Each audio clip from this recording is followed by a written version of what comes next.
I'm Julie Agan with EQ Health Solutions.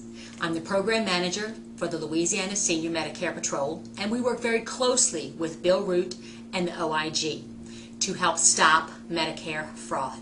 And we want you to know that Medicare fraud is heating up, and we do not want you to get burned.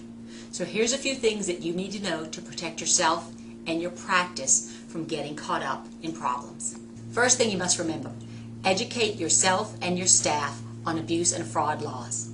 Okay? You need to make a compliance program both a priority and a routine. First step, go to the OIG website and check there. There are so many valuable resources that tell you exactly what you need to be doing to be in compliance.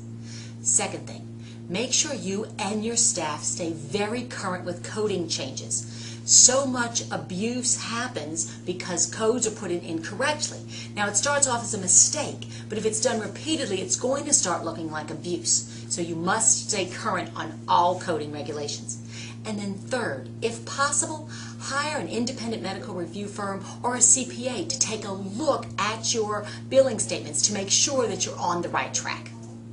Our second tip is for you to identify and then monitor any area where you may be vulnerable to abuse.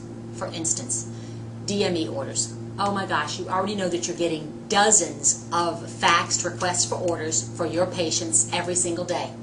It is quite a lot of work to have to look through those, but the OIG is asking you to make sure that you check patients' records to be sure that a patient actually requires the equipment that the DME wants you to sign off on. All right? And then also be very careful, if you're going to sign off on one of these faxed orders, make sure that it doesn't have a lot of blank spaces because they will add things into it. DME suppliers, lots of them are good, lots of them are not good. The third tip, use extreme caution when you enter into financial relationships. And this is such a sticky wicket, we can only just barely touch on it.